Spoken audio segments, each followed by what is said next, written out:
Hello and welcome back to the ministry. And today we're talking about pruning the tree so that you can flourish. Now, with this pruning of the tree, you must let go. These messages that I've released today, each one back to back to back, is actually one builds upon the other, builds upon the other. And this one is the letting go. People are going to treat you a certain way for the way that you treat yourself. But when you realize how people treat you, when you take care of you, you realize that those people are people that you may not need to be associated with. And you may have to take the time to release and let go. Letting go can be one of the hardest things because you're afraid of losing something. It is not about material. It is about trust. It is about trusting God that you are going to get these things and He is going to take care of you. But your flesh will tell you, I have to figure it out, and you have to figure it out. Sometimes you will have relationships in your life that are stressing you out. People are showing you who they are, and because you've known them for all this time, but it's almost like the veil has come up off of your eyes, that this person begins to act more like the person that they have always been, and you can finally see it. What the Lord will allow, and this is something that I have learned walking with God, and it has allowed me the ability to learn to let go of people, places, and things very easily. Because what it is when you are in certain seasons, the Lord will bring a person into your life, but when it's that person's time for them to leave you out of that season, they will begin to act more like themselves in a way that you've never seen before, ever. They will completely transition attitude. I always notice this happens after I've had some type of consecrated shift, that they will just begin to distance themselves. They will start to complain differently. They will start to act differently. You're like, where is this coming from? Why is this happening? What in the world is this? Why is it? Because they are beginning to show themselves for who they always have been. And it is your choice in that moment to release and let go of the person, of the place, and other things. Sometimes it's a location. Sometimes the location will actually start to push you out, much like an eagle being pushed out of the nest. If you are in a location that you are not supposed to be in any longer, the glory cloud is leaving you. What will happen is your money will dry up to be able to continue to pay for that place. You'll try to continue to maintain the relationships, the situation, and everything in relation to that place, and it will just fall flat on its face like it was built on sand. Everything will just fall apart, and you're wondering, why is it that people don't like me here? And all of a sudden, what does it say in the word? That if people do not respect you in the city, you're supposed to dust off your feet and move on. Move on. Things. Sometimes we have property that we feel like, you have to figure this out. You have to deal with this. You have these things that you have to do. And you are sitting there trying to hold on. I'm currently right now dealing with something right now where some things that I need to sort out within the coming days, I'm going to lose them. And if I do not do that, they're going to be gone. I can sit up there and wait till the last minute,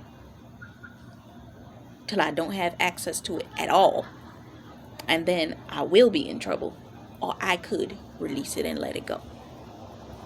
Some things the Lord has already told you that you need to do, but you're holding on to the things that make you feel comfortable surrounding that thing because you're not willing to release it and let it go. You have to figure out how you're going to publish a book. You have to figure out where you're going to try to put that stuff that you try and hold on to. You have to try to figure out how you're going to move that stuff out of that house if you're going to move. You have to figure out how to separate yourself from being around the people around you that are no longer good for you. But you're still sitting there trying to operate in a spirit that is not in alignment with what God is saying and where God is taking you, and it's not working, and it's starting to fall apart. God already told you to put that book out.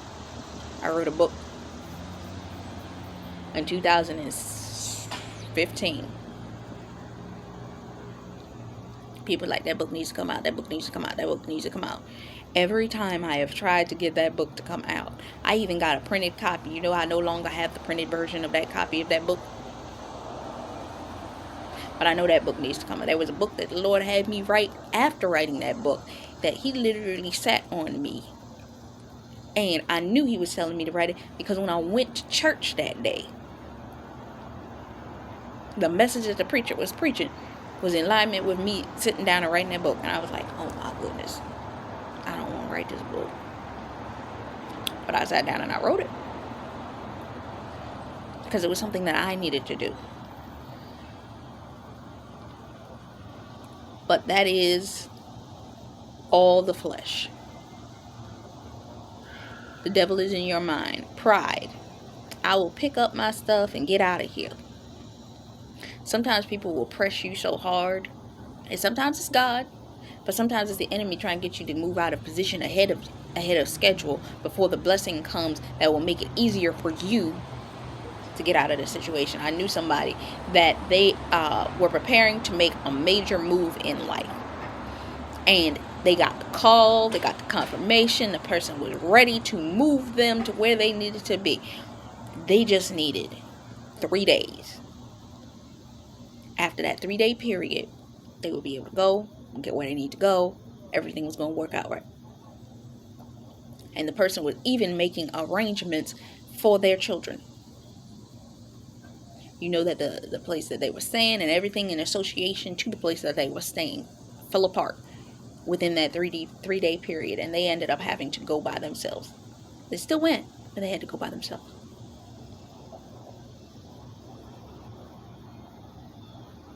And ended up in a year-long journey to sort something out with their family that they may not have had to do had they been able to have that little bit of extra time and made that bridge to be able to leave when they knew that they were going to be able to leave.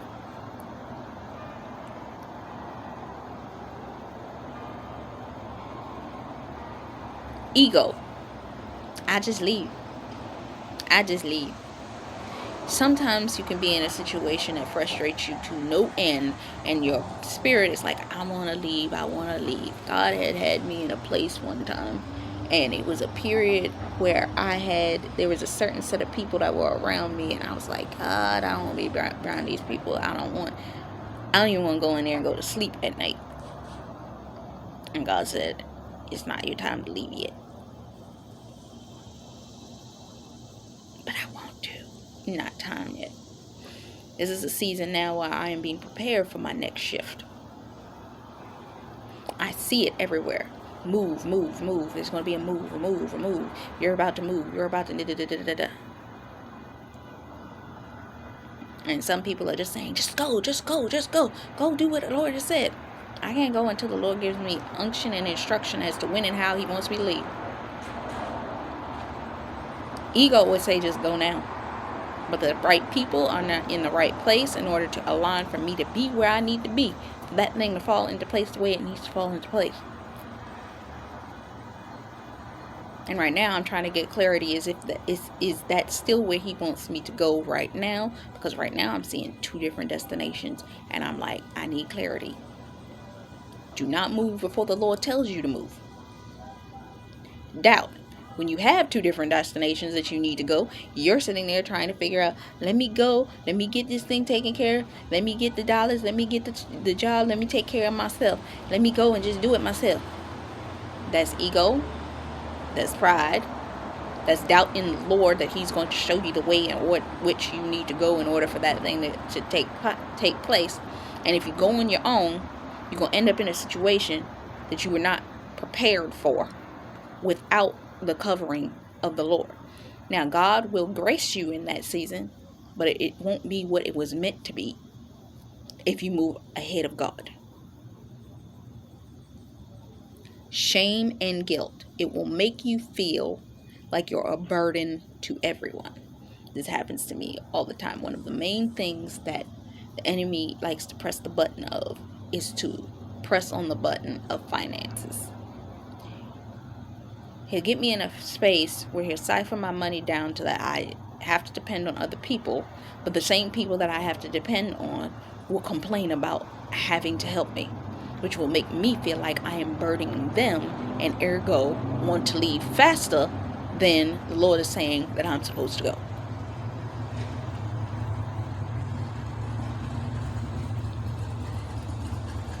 Why? Because the enemy wants to get you out of position before your blessing.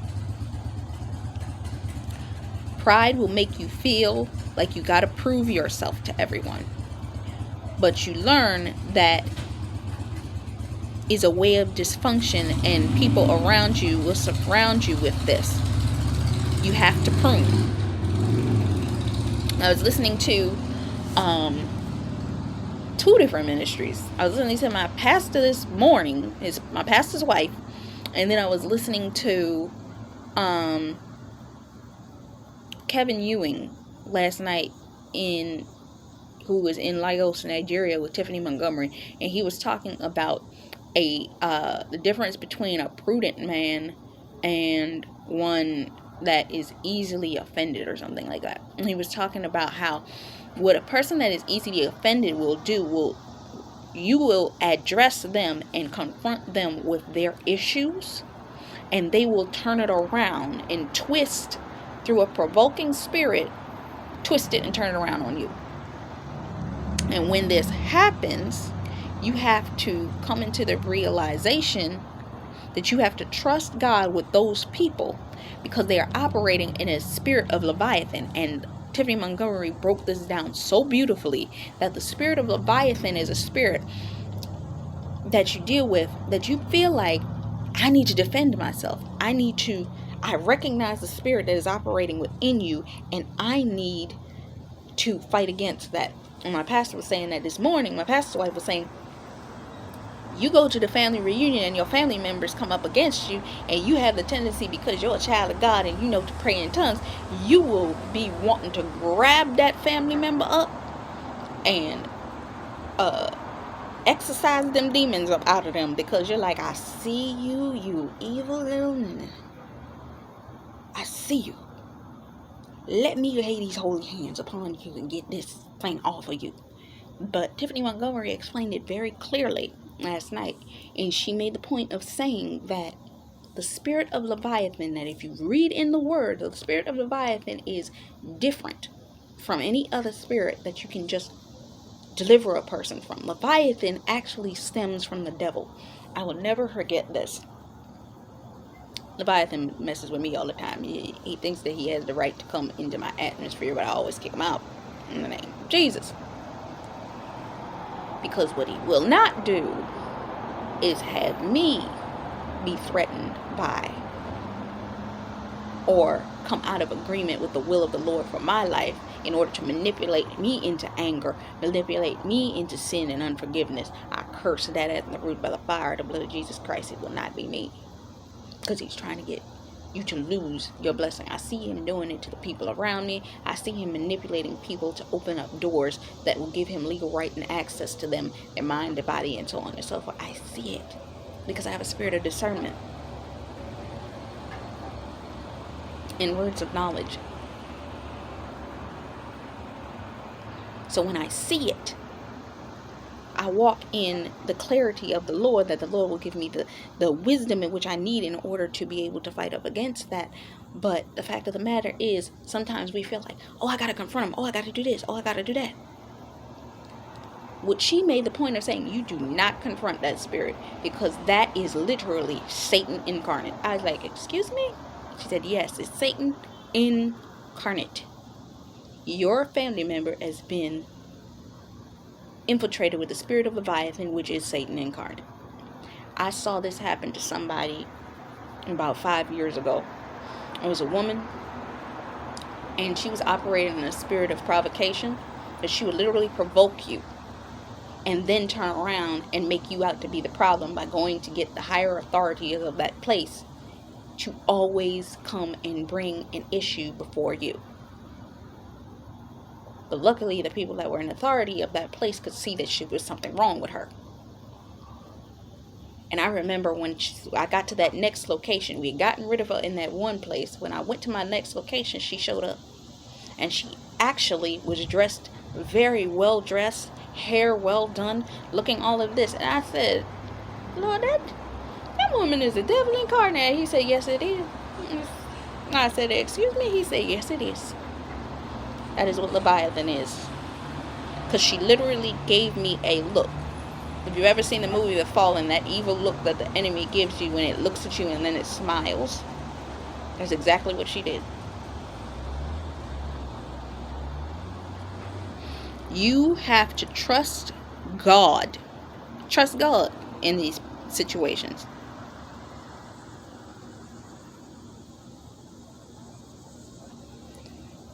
That there's a movie called A Thousand Words.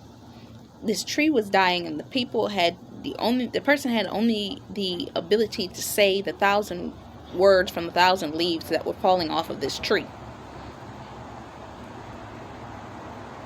And as I was watching this movie about this dying tree, sometimes we have to go in the order and move to see what we can physically do. This man had to literally take the time and the amount of words in which he had to organize and orchestrate his life in order to show that he cared. He got frustrated, but then he got wise. Sometimes we have to move in knowledge and wisdom as to what we speak to those people that in the situations that we are in, and move strategically in order with what little we have in order to come into agreement with the things in which we are supposed to walk in the season that we are walking in right now. In order for you to be able to move and see the physical thing as you pack to move and make that action. It is about mentally letting go, because of the fact that when you are mentally and spiritually, subconsciously, you will become free. You have to train yourself to let go with action and stop spending time on persistent presence, and stop taking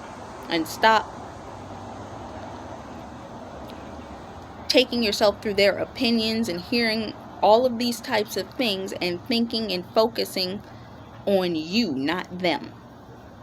They aren't thinking of your feelings or considering you in how they feel and their decisions. Why should you?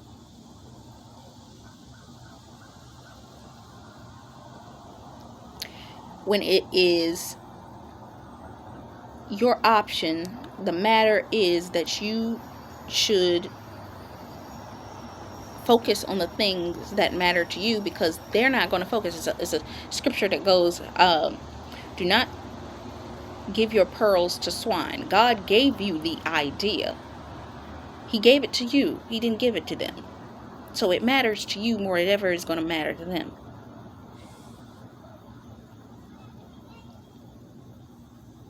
The only option that should matter is the option of the Lord. And the Lord does not think any thought of you. There is nothing you have to prove to Him but to be obedient to Him. Study His word, work towards His goals for your life, and let Him be the God that is in control of what you do. No longer hold on to or putting down people, material possessions, and personal characteristics. That is no longer serving you. A lot of times we will allow people to characterly assassinate us. We'll hold on to things that we no longer need, and we will allow people to treat us certain ways because we're not willing to what? Let go. Because they no longer serve us. God is very patient with us as we are learning His ways, and no wrong, just lessons. And my lesson is letting God take those people in my life